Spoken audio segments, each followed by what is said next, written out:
Every individual has an innate ability to heal, and it doesn't require any kind of supernatural powers or divine intervention. It is our birthright to experience a state of wellness. And when our body does get out of balance, we have the ability to readjust, to recorrect, through the power of our perceptions and our beliefs about the world and a compassionate heart.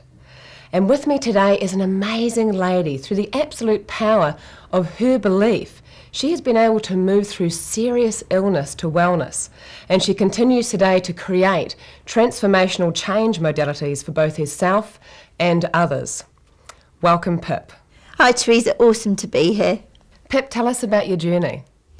My journey with cancer started in December 2008, and I developed hydatiform mole. A molar pregnancy is very rare. It's 1 in 80,000 chance of actually having this type of grey area cancer.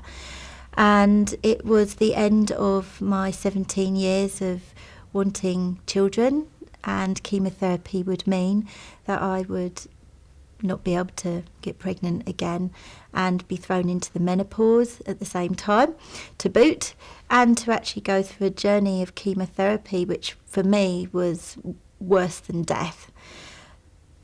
I say that because my mum, she was dying of chemotherapy for 6 years when I was from when I was 5, and she died when I was about 11.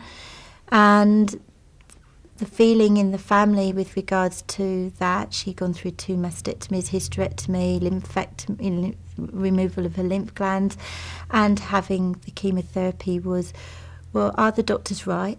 You know, do we trust doctors? I became a nurse and I became a midwife. I always challenged the doctors. I had no problem in questioning them and standing up and saying, hey, I don't agree with that, and what do you mean by that? So I've always found by asking questions, you gain more answers, obviously, but you actually get to the bottom of your truth. And so for me, my journey was tapping into the truth within my heart to find a workable solution for me. So my journey began, and I asked my consultant if I could have a second opinion after he told me I would need to have chemotherapy.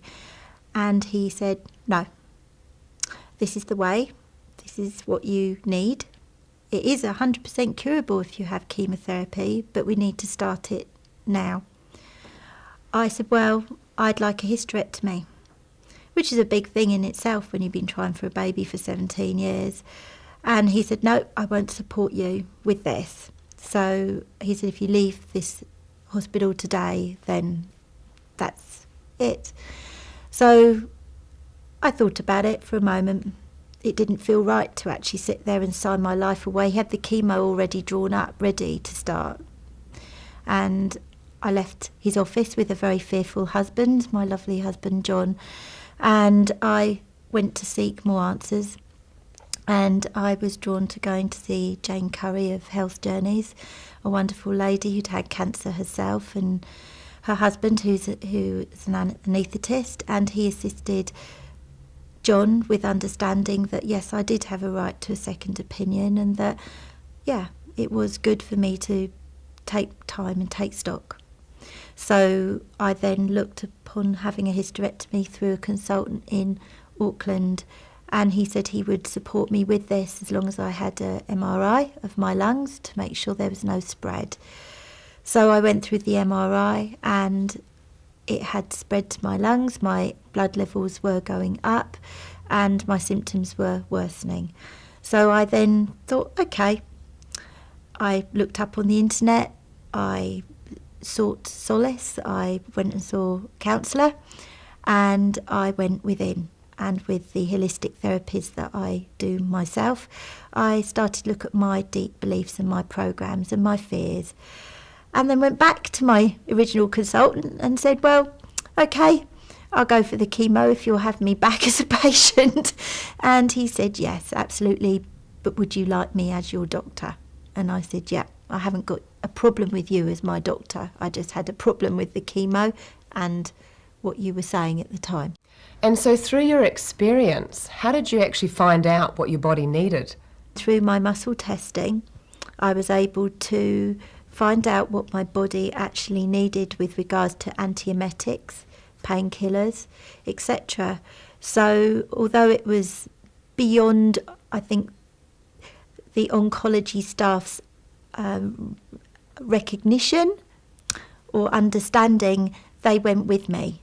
And I would ask myself, well, body, do you require antiemetics today?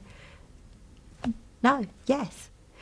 Body, what are these steroids creating for you or for me today?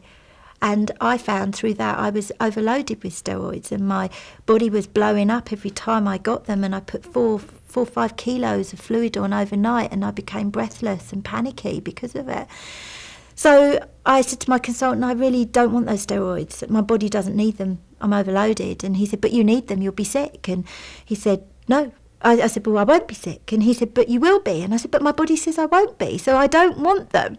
So after 2 weeks of saying this, I said to him, look, I refuse those antiemetics, those steroids.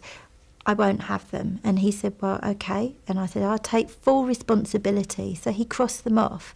But it was funny because the oncology staff, they get into their routine of the drugs that they're putting up for people, and they would just automatically reach for the steroids, put it up, and I'd be going, what are you putting up there? What is that? No, I don't want that. No, that's not what's on my drug chart. Oh, but we normally, no, but that's not for me. It's being crossed off. And then they come in with pots with all the pills that are normal and usual to give. And I would say, okay, what is this? What's that? Oh, no, I don't want that. I said, look, it really would save the NHS money and you a lot of time if you actually asked what I wanted before you came in with the pots, because they're ending up in the bin. They're ending up in the bin every time. And so I jokingly say to them, you know, you would save a lot of money if you actually implemented this muscle testing for all the patients here. And anyway, it didn't work.